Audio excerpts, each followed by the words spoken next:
But at least they were free. The tunnel descended deep beneath the city. The air grew cold and damp. Water dripped from ancient pipes overhead. Marcus could hear the distant sounds of sirens above. Security forces searching for them. Hunting them, they ran through the darkness. Rena leading the way with a small light device. Lyssa stumbled on the uneven ground. Marcus caught her before she fell. "How much farther?" Kira asked, breathing hard. "Not far," Rena said. "The safe house is just ahead." They turned a corner and emerged into a wider chamber. Dozens of people filled the space, humans, aliens of various species, all looking thin and desperate. These were the hidden ones, the escaped slaves, the rebels. A tall figure stepped forward from the shadows. The distortion fell away, revealing a scarred alien with deep green skin and mechanical implants replacing his left arm. "SYNN," Marcus said, recognizing the voice from their earlier communication. "Marcus Chen," SYNN replied. "You made quite an entrance. Destroying the Grand Assembly was not subtle."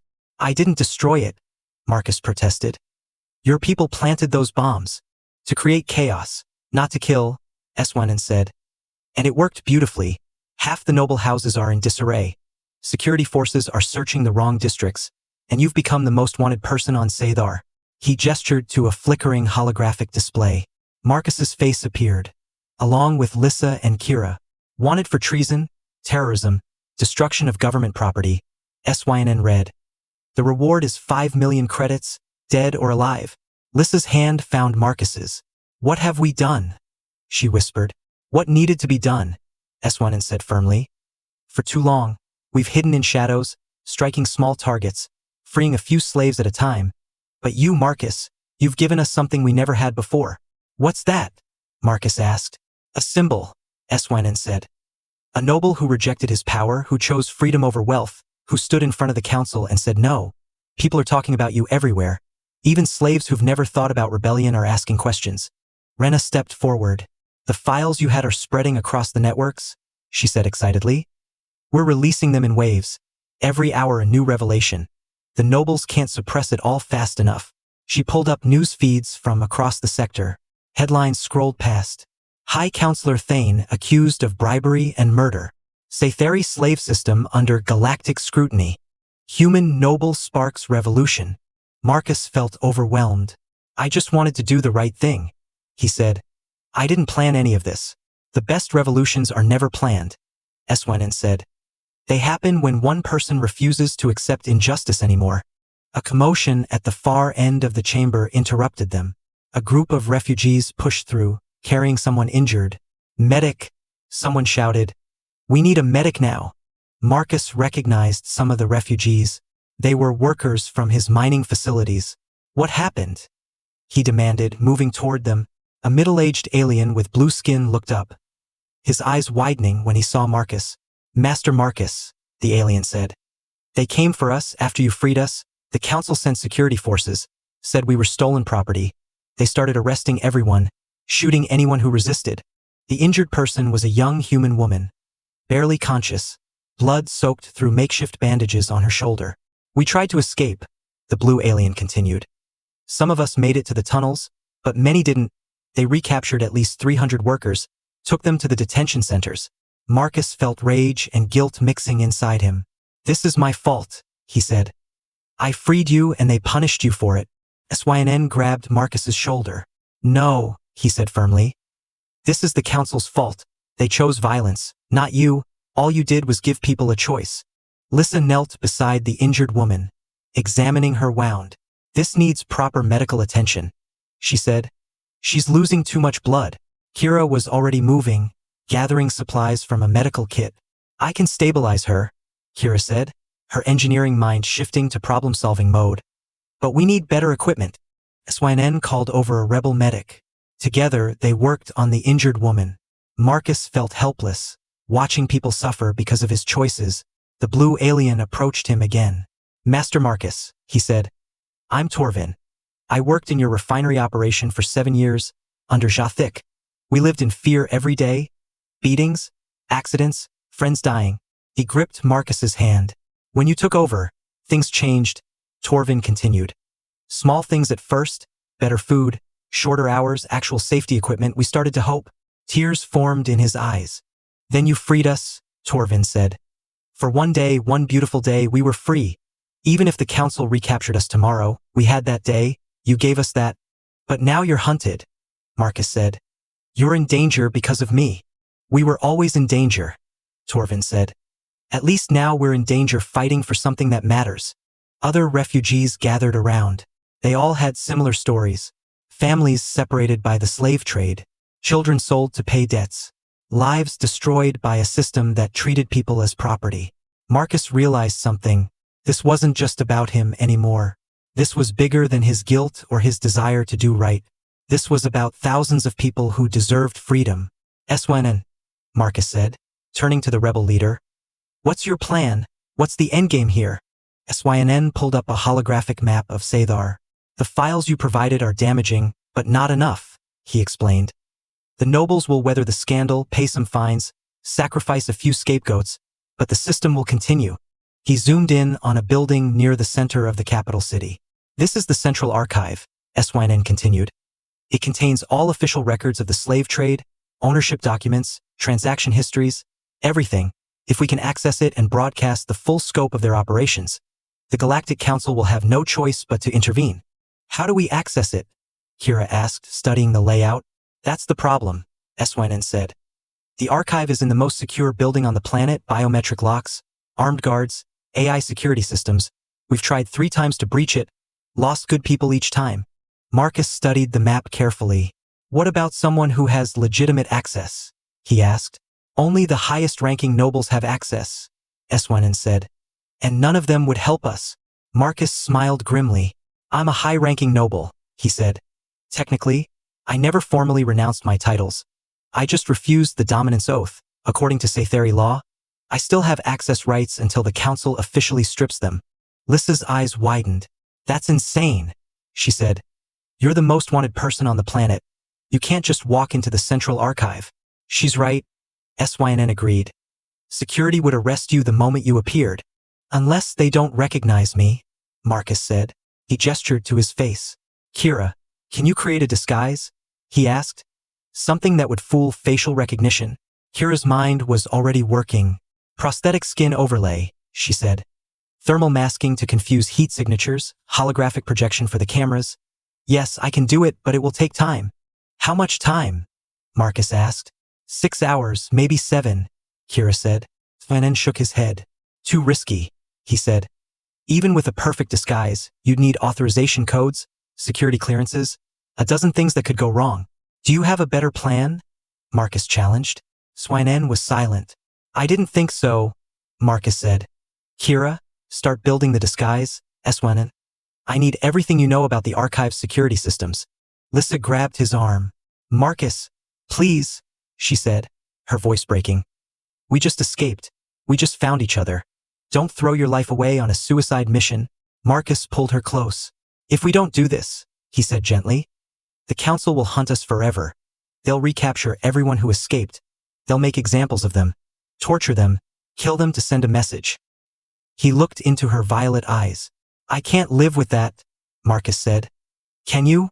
Lyssa closed her eyes, tears streaming down her blue cheeks. No, she whispered. I can't. Then help me, Marcus said. You know the noble protocols better than anyone. You were married to Jathik for 15 years. You understand how they think. Lyssa took a shaky breath. All right, she agreed. But I'm coming with you. Absolutely not, Marcus said immediately. You need someone who can navigate noble society, Lyssa argued. Someone who knows the proper etiquette, the right words to say. I'm coming, and that's final. Kira stepped forward. If she's going, I'm going too, she said. You'll need technical support to bypass the archive systems. Marcus wanted to argue, wanted to protect them, but he knew they were right. He couldn't do this alone. Fine, he said. We go together, all 3 of us. Eswanen looked at them with something like respect. You're either the bravest people I've ever met, he said, or the most foolish, possibly both. Probably both, Marcus agreed. The next 6 hours passed in a blur of preparation. Kira worked on the disguises, using advanced technology stolen from noble workshops. She created prosthetic overlays that changed their facial features. Marcus would appear as a green-skinned noble with facial ridges. Lyssa's blue skin would be masked to appear golden. Kira's silver hair would darken to black. The overlays will hold for about 8 hours, Kira explained. After that, the biometric markers start degrading. 8 hours should be enough, Marcus said. Lyssa taught him noble protocols. Walk with your shoulders back, chin up, she instructed. Nobles never hurry. They move with purpose but never appear rushed. When addressing guards, be dismissive but not cruel, she continued. Treat them like furniture, acknowledge them only if necessary. Marcus practiced. Feeling disgusted by the arrogance required, SYNN provided detailed layouts of the archive. The main entrance is here, he pointed. Heavy security, at least 20 guards, biometric scanners, the works. There's a secondary entrance used by maintenance staff, he continued. Fewer guards but still monitored. Your best bet is the main entrance. Use your noble credentials. Act like you belong there. Once inside, you need to reach the primary server core on the 15th floor, SYNN explained. That's where all the original documents are stored. Download everything to this. He handed Marcus a small data chip. This chip has military-grade encryption, SYNN said. It can hold terabytes of data and transmit it directly to our network satellites once you're clear of the building. Marcus pocketed the chip. What about extraction? Lyssa asked. How do we get out once we have the data? SYNN's expression darkened. That's the difficult part, he admitted. Once you access the archive, alarms will trigger. The building will lock down. You'll have maybe 10 minutes before security overwhelms you. So it's a one-way mission, Marcus said. Not necessarily, SYNN said. We'll create a distraction, draw security forces away from the archive, but you'll need to move fast and be ready for anything. As they prepared to leave, Torvin approached Marcus. Take this, the blue alien said, handing Marcus a small medallion. What is it? Marcus asked. A symbol of our people, Torvin explained. We give it to our children when they come of age, to remind them they are free in spirit even if their bodies are bound. Now you carry it, to remind you what you're fighting for. Marcus attached the medallion to his disguise. Thank you, he said. Rena appeared with weapons. You'll need these, she said, offering plasma pistols. Marcus hesitated. I've never killed anyone who wasn't trying to kill me, he said.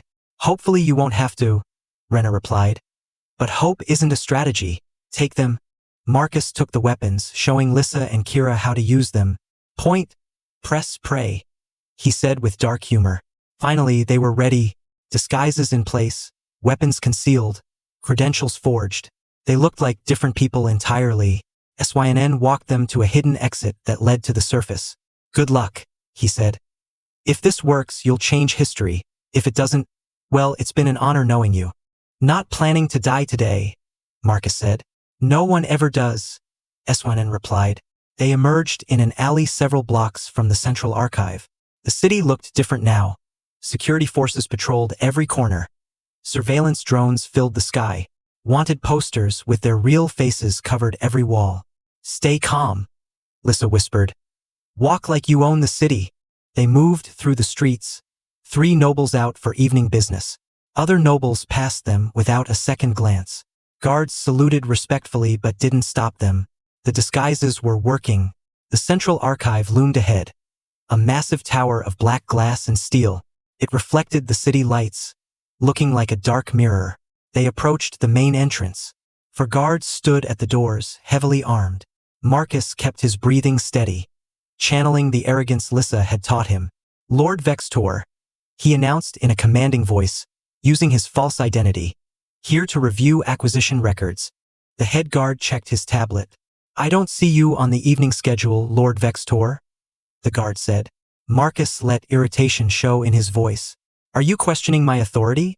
He snapped. Perhaps you'd like to explain to High Counselor Thane why I couldn't access public records. The mention of Thane made the guard nervous. No, my lord, he said quickly. Of course not, please proceed. The doors opened. They were in. The lobby was vast, filled with holographic displays showing the proud history of Sathar. What they really showed was centuries of slavery dressed up as civilization. Marcus felt sick looking at it. A reception AI approached them. Welcome to the Central Archive, the AI said pleasantly. How may I assist you? We need access to the primary server core, Kira said, staying in character. Level 15. That area requires special authorization, the AI replied. Marcus held up his forged credentials. The AI scanned them, processing. For a moment, Marcus thought they were caught. Then the AI blinked green. Authorization confirmed. It said, "Please proceed to elevator bay 3. They walked calmly to the elevators, though Marcus's heart raced. The elevator rose smoothly, the numbers climbing. 10, 11, 12. So far so good, Kira whispered. 13, 14, 15. The doors opened. The server core stretched before them, row after row of massive data storage units. The hum of processing power filled the air. Only 2 guards stood watch. State your business, one guard demanded. Routine audit, Marcus said. You may leave us. We require privacy for sensitive financial matters. The guards looked uncertain.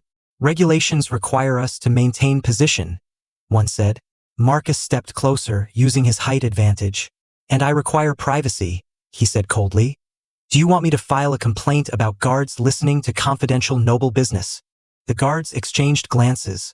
We'll wait outside the door, one finally said. They left, though Marcus knew they were suspicious. We don't have much time, Lyssa said urgently. Kira rushed to the main console. Her fingers flew across the holographic interface. The security is intense, she said. Multiple encryption layers, AI watchdogs. This is going to take longer than I thought. How much longer? Marcus asked. 15 minutes minimum, Kira said. Marcus looked at his chronometer. We don't have 15 minutes, he said. Eswanan said we'd have 10 before lockdown. Then I'll work faster, Kira said. Her face set with determination. Lyssa positioned herself near the door, watching. Marcus stood beside Kira, feeling useless. Tell me what to do, he said. Keep me calm, Kira replied, not looking up from her work. Talk to me, help me focus. Marcus took her hand briefly. Remember when you told me about your robot, he said. The one you built at the academy. I remember, Kira said, her fingers still flying. You said it could navigate any terrain, Marcus continued. That your professor said you had a gift. Where are you going with this? Kira asked. You're the smartest person I know, Marcus said. If anyone can crack this system, it's you.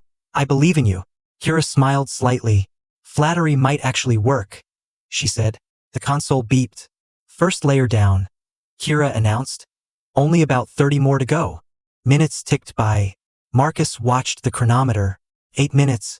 9 minutes. How much longer? He asked. Almost there, Kira said, sweat beading on her forehead. 10 minutes. Alarms suddenly blared throughout the building. Red lights flashed. The building AI's voice echoed everywhere. Security breach detected. Lockdown protocol initiated. All personnel evacuate immediately. They know, Lyssa said, panic in her voice. Kira, maak hoe zorgt dit? 30 seconds, she said, her hands shaking now. Heavy footsteps pounded in the corridor outside. The guards were coming. Marcus drew his weapon. Lyssa, get ready, he said. The door burst open. Not just the 2 guards from before, but a dozen security forces. They raised their weapons. Step away from the console, the lead officer commanded. Marcus stepped forward, shielding Kira. I don't think so, he said. Last warning, the officer said. Step away or we fire. 10 seconds, Kira muttered behind him. Marcus raised his weapon. He'd never wanted to shoot anyone, but he would protect his family. I'm sorry, he whispered. Then several things happened at once. The console chimed. Download complete, Kira shouted. An explosion rocked the building. Eswanen's distraction had arrived. The security forces stumbled. Confused, Marcus fired, not to kill but to scatter them. Lyssa pulled him back as return fire erupted. This way, Kira yelled. Running toward a maintenance shaft, they dove into the shaft just as the room filled with smoke and chaos. The shaft descended at a steep angle. They slid down, unable to control their speed. Marcus hit something hard. Pain exploded in his shoulder. They tumbled out into a lower level, covered in dust and debris. Alarms still screamed. The data chip, Marcus said urgently. Do you still have it? Kira held it up, intact. Got it, she said. Now we just need to get out of this building alive. Any ideas? Lyssa asked. Marcus looked around. They were in a sub-basement, Water pipes overhead. Darkness everywhere. Down, Marcus said. We go down to the tunnels, back to the underground. They ran through the maze of basement corridors. Behind them, security forces searched frantically. Voices shouted orders, boots pounded concrete. They found a service hatch leading even deeper. Marcus pulled it open. Go, he said. Lyssa went first, then Kira. Marcus followed, pulling the hatch closed above him. They were in the old city sewers now. The smell was overwhelming, but they were alive. Which way? Kira asked. Marcus tried to orient himself based on SYNN's maps. West, he said. Toward the industrial district, there's a safe house there. They moved through the darkness, using Kira's light device sparingly. Hours passed. The sounds of pursuit faded. Finally, they emerged in an abandoned warehouse. SYNN was waiting with a dozen rebels. You did it, he said, amazed. You actually did it. Marcus handed him the data chip. Every record, he said. Every transaction, every crime, everything. SYNN looked at the chip like it was the most precious thing in the universe. This changes everything, he whispered. Rena rushed forward. We need to broadcast immediately, she said. Before they can stop us. SYNN nodded. Get it to the satellite uplink, he ordered. Maximum distribution, every network, every planet. I want the entire galaxy to see this. As the rebels worked, Marcus collapsed against a wall. Lyssa and Kira sat beside him. All three of them were exhausted, injured, terrified. But they'd done it. What happens now? Kira asked. Now we wait, Marcus said. And hope the galaxy cares enough to help. Across Sathar, across the sector, across the galaxy. The files began broadcasting. Names, dates, transactions. Proof of atrocities on a scale never before documented.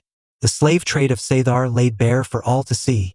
And in the warehouse, 3 people who'd started as master and slaves, but had become something more, held each other and waited for the storm to break.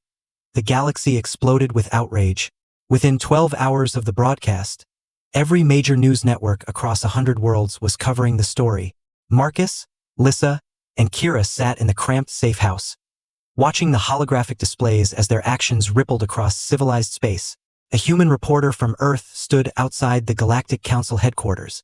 The documents released from Sathar reveal a systematic slave trade operation spanning 3 decades, she said, her voice grave, implicating over 200 noble families, 17 trade guilds, and shockingly, 3 members of the Sathari ruling council. Another display showed protests erupting on dozens of worlds. Crowds filled the streets demanding action. Justice for Sathar, they chanted.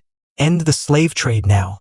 SYNN entered the room, his scarred face showing cautious optimism. The Galactic Council has called an emergency session, he said. They're voting on intervention within the next 24 hours. Marcus felt a surge of hope. Does that mean they'll help? He asked. Maybe, SYNN said carefully. Public pressure is enormous, but politics is complicated. Some council members have financial ties to Sathar. They'll fight intervention. Rena appeared behind SYNN, her young face troubled. We have another problem, she said.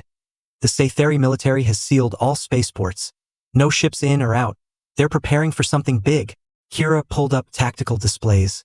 They're mobilizing their full defensive fleet, she said, studying the data. Battleships, fighters, orbital platforms, they're preparing for war. Lyssa's hand found Marcus's. High Counselor Thane won't go down without a fight, she said. He'd rather burn the planet than lose power. Marcus stood and walked to the window. Outside, he could see smoke rising from multiple districts. The city was tearing itself apart. Nobles fortifying their estates. Security forces clashing with rebels. Slaves attempting escape in the chaos. How many people have we lost? Marcus asked SYNN's expression darkened. In the past 12 hours, approximately 300 confirmed deaths, he said. Rebels, escaped slaves, even some sympathetic guards. Thane has declared martial law. Anyone suspected of rebellion is executed on sight. Marcus felt the weight of those deaths. 300 people dead because he'd started something he couldn't control. Marcus? Lyssa said softly, reading his expression. This isn't your fault, isn't it? Marcus said bitterly. I wanted to help, and now hundreds are dead. Torvin, the blue-skinned refugee who'd given Marcus the medallion, spoke up from across the room. My brother died this morning, he said quietly. Marcus turned, grief and guilt flooding through him. Torvin, I'm so sorry, he began. Torvin held up his hand. Let me finish, he said. My brother died fighting security forces who tried to recapture freed slaves. His last words were, finally, I die free, not as property. Torvin stood and walked to Marcus. He thanked you, Torvin continued. With his dying breath, he thanked the human who gave him 1 day of freedom.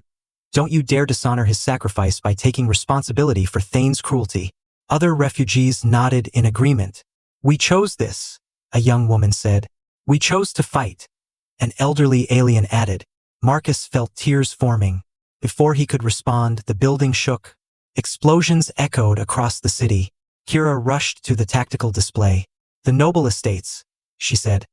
They're being bombed, multiple strikes, coordinated attack.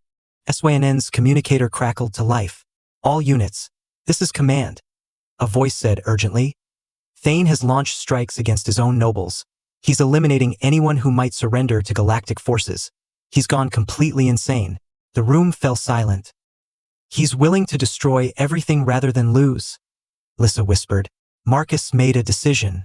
We need to stop him, he said. How? Eswanen asked. Thane is locked in the council fortress. It's the most heavily defended building on the planet. We'd need an army to breach it. Marcus thought hard. What if we don't need to breach it? He said. What if we get him to come out? Why would he do that? Rena asked. Marcus looked at Lyssa and Kira. Because I'll offer him what he wants most, Marcus said. Me? Absolutely not, Lyssa said immediately. It's a trap, Kira agreed. Of course it's a trap, Marcus said. But it's our trap, we control the terms. He turned to SYNN.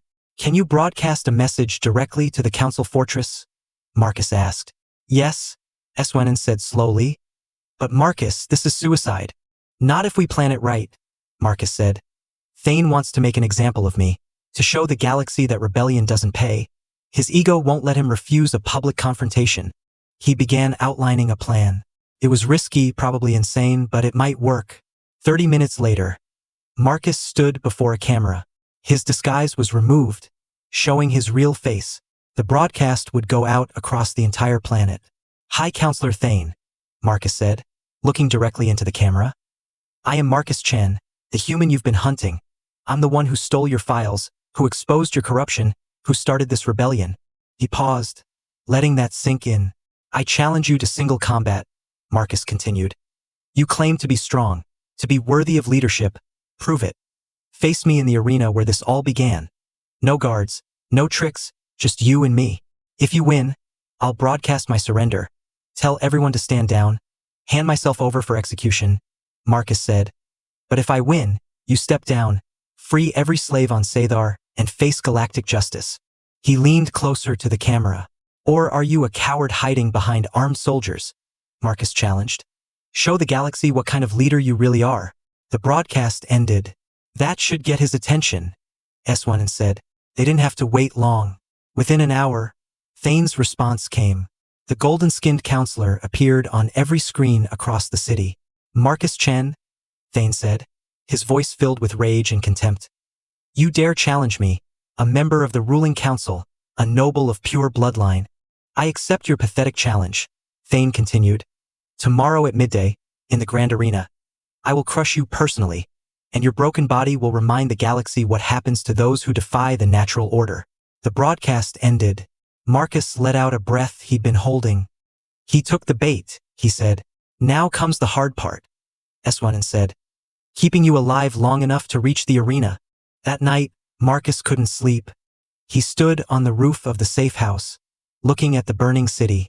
Lyssa found him there. You should be resting, she said. Tomorrow you'll need all your strength. I keep thinking about everyone who's died, Marcus said. Everyone who'll die tomorrow if this doesn't work. Lyssa wrapped her arms around him from behind. You've carried this burden alone long enough, she said. Let us help you carry it. Kira joined them on the roof. We've been talking, Kira said.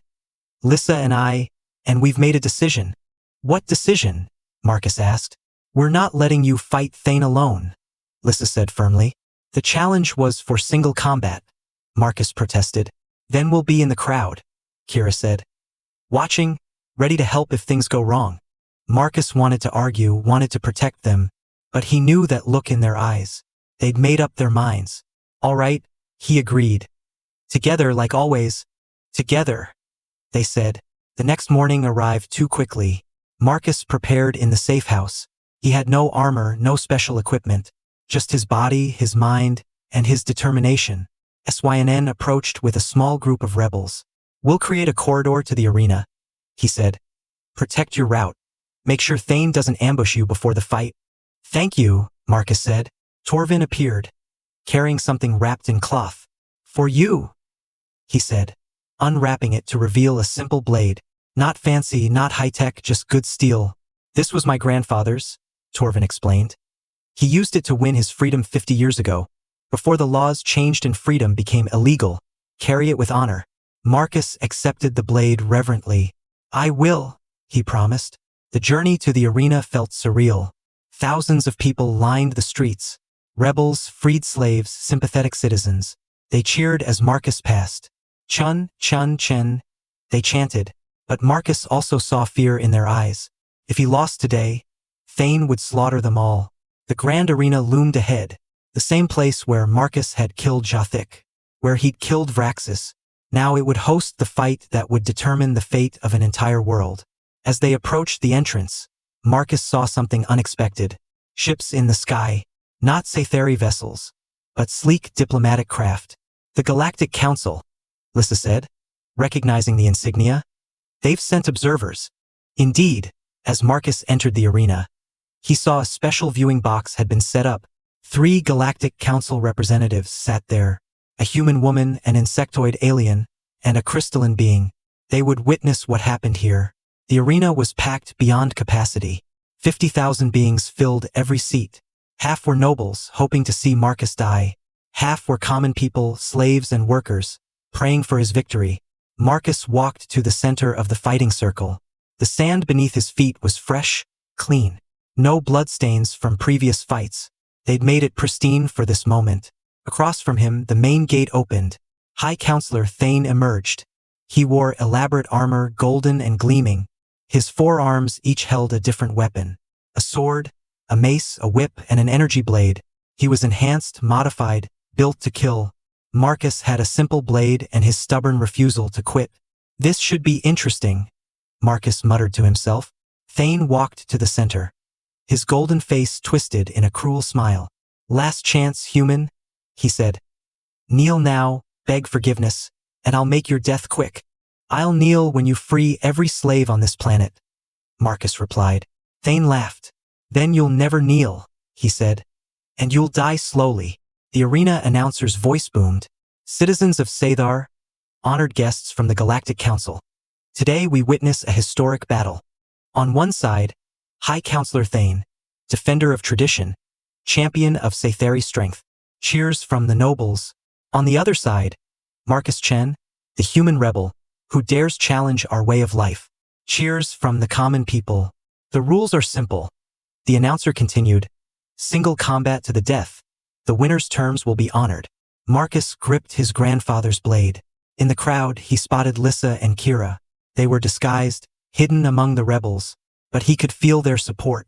Let the final battle begin, the announcer roared. Thane attacked immediately, his 4 arms moving in a deadly dance. Sword slashing, mace crushing, whip cracking, energy blade burning. Marcus backpedaled desperately. He was outmatched in every way. Thane was faster, stronger, better armed. The whip caught Marcus's leg, burning through his pants. Pain exploded. Marcus rolled away, barely avoiding the mace. Is this the great rebel? Thane mocked. You're nothing, just a lucky mechanic who stumbled into fights he couldn't handle. Marcus didn't waste breath responding. He focused on survival. Dodge, duck, roll, stay moving. Thane's attacks were powerful but followed patterns. Marcus had learned to read patterns. First against Jathic, then against Vraxis. Every fighter had tells. Thane favored his upper right sword. When he prepared a killing blow, his lower left leg shifted. Marcus watched, waited, memorized. Another whip strike caught his shoulder.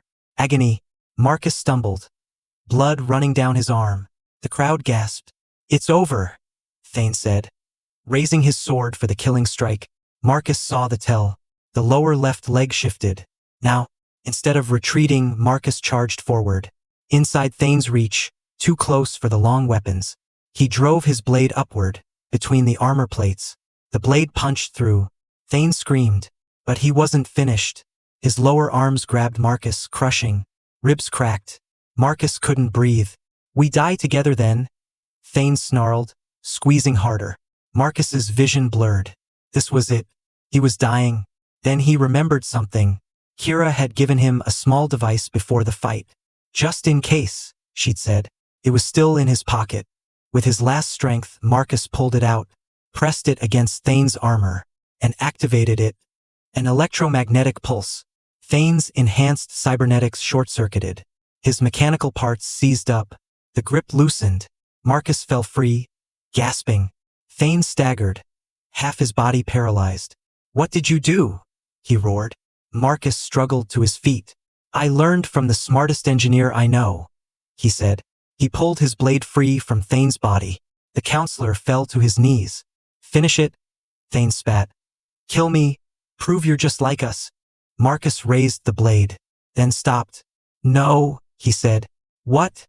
Thane said, confusion replacing rage. "I won't kill you," Marcus said. "That's the difference between us. You think might makes right, that killing proves strength, but it doesn't." He lowered the blade. "You'll stand trial," Marcus said. "Answer for your crimes, face real justice, not just violence." The arena fell silent. No one had expected mercy. Thane stared at Marcus in disbelief. "You're a fool," he said. "Maybe," Marcus agreed. "But I'm a fool who won." He turned to face the Galactic Council observers. "I claim victory," Marcus announced. "Under the terms of the challenge, High Counselor Thane must step down and free every slave on Sathar." The human representative stood. "The Galactic Council recognizes this claim," she said, her voice carrying across the arena. "Furthermore," she continued, "based on the evidence presented and witnessed here today, the Council has voted to intervene in Sathari affairs. Effective immediately, this planet is under galactic supervision until free elections can be held and reparations made to all former slaves." Chaos erupted. Half the crowd cheered wildly. The other half screamed in outrage. Nobles attempted to flee, but galactic peacekeeping forces had already surrounded the arena. There would be no escape. Marcus collapsed to his knees, exhausted. Lyssa and Kira rushed from the crowd. They reached him as medical personnel arrived. "You did it?" Lyssa said, tears streaming down her face. "We did it," Marcus corrected. "All of us." Kira held his hand as medics worked on his wounds. "The electromagnetic pulse," Marcus said to her. "How did you know I'd need it?" "Because I know you," Kira said, smiling through tears. "You always find yourself in impossible situations. I just made sure you had one more trick." Around them, the world was changing. Galactic forces were securing the city. Nobles were being arrested. Slaves were being freed. And in the center of it all, 3 people who'd started as strangers, brought together by cruelty and law, but now bound by choice and love. The next weeks were a blur. Marcus spent 2 weeks in a medical facility recovering from his injuries. Lyssa and Kira rarely left his side. When he was released, the planet had transformed. The slave markets were closed. Detention centers were emptied. Former slaves were being given housing, job training, reparations. It would take years to heal the damage, but it was beginning. SYNN visited Marcus at the temporary residence Galactic Forces had provided. "The Council wants you to testify," SYNN said, "about everything you witnessed, everything you experienced." "I will," Marcus said. "Whatever helps." SYNN smiled, his scarred face softening. "You know, when I first heard about you, I thought you were just another noble playing games," he admitted. "I was wrong. You gave us hope when we had none. I just did what anyone would do," Marcus said. "No," SYNN said firmly.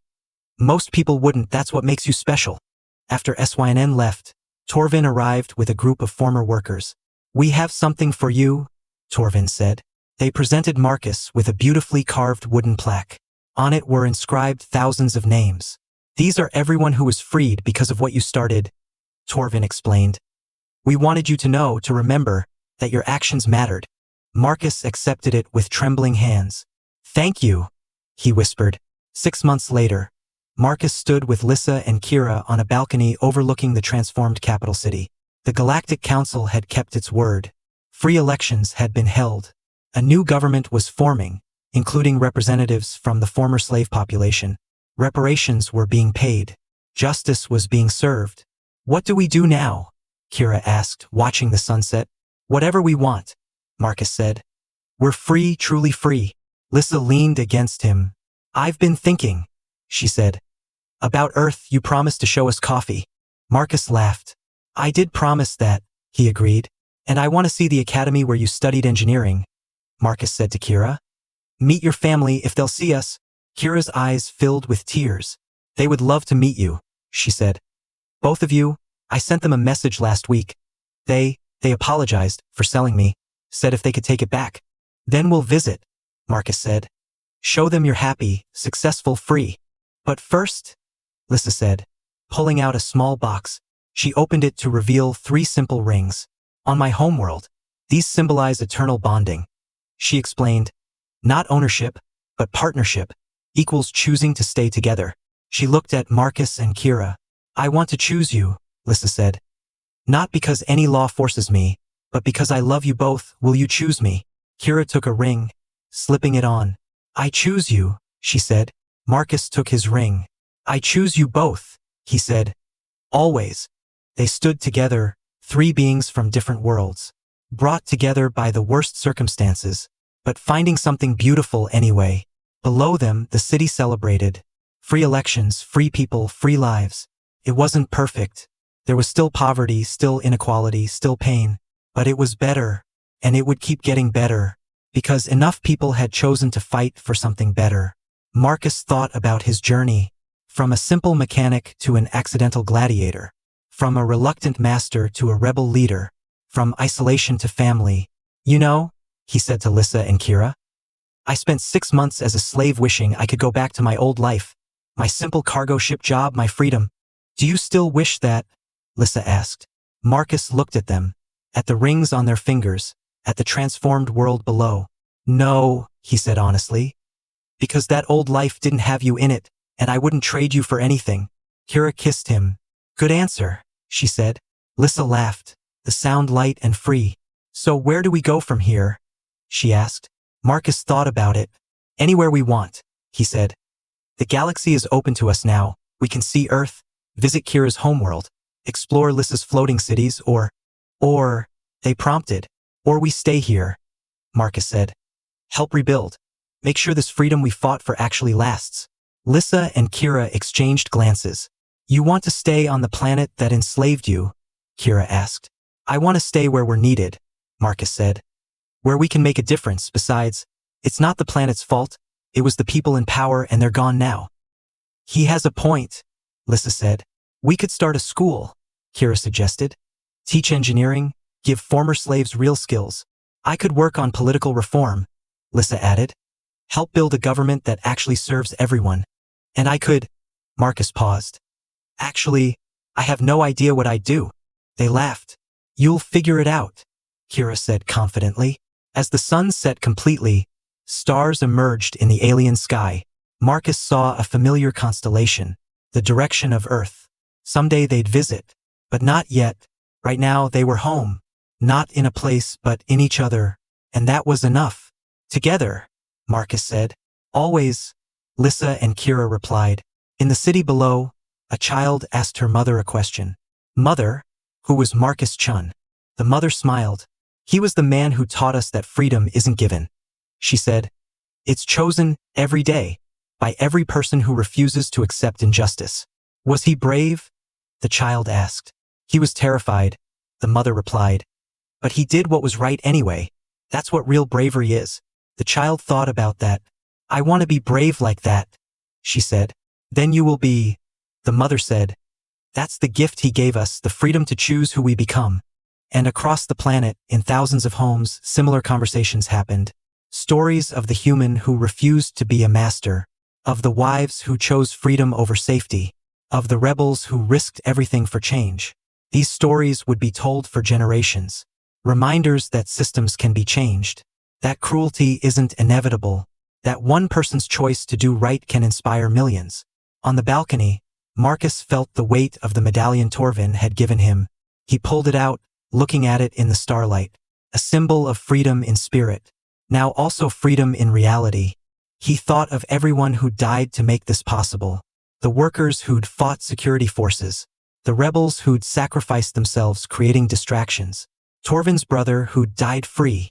We owe them everything, Marcus said quietly. Then we live well, Lyssa said. We build something worthy of their sacrifice. We make sure it wasn't for nothing, Kira added. Marcus nodded. That was the burden and the gift. To carry forward, to build better, to never forget. The three of them stood together as the night deepened, planning their future, dreaming their dreams, no longer bound by chains of law, but connected by choices of the heart. And somewhere in the city, someone began to sing, an old slave song now transformed. We are the ones who broke our chains. We are the ones who bore the pains. We are the ones who chose to stand. We are the free, hand in hand. Others joined the song. It spread through the streets, a chorus of thousands, of millions, of everyone who'd been freed, everyone who'd fought, everyone who'd hoped. Marcus listened to the song and smiled. This was what freedom sounded like. Not silence or submission, but voices raised together, choosing hope over despair, choosing love over hate, choosing tomorrow over yesterday. Ready for whatever comes next?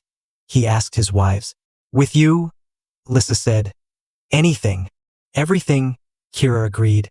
And as the song filled the night sky, three souls who'd found each other in darkness stepped forward into light, together, always together, free,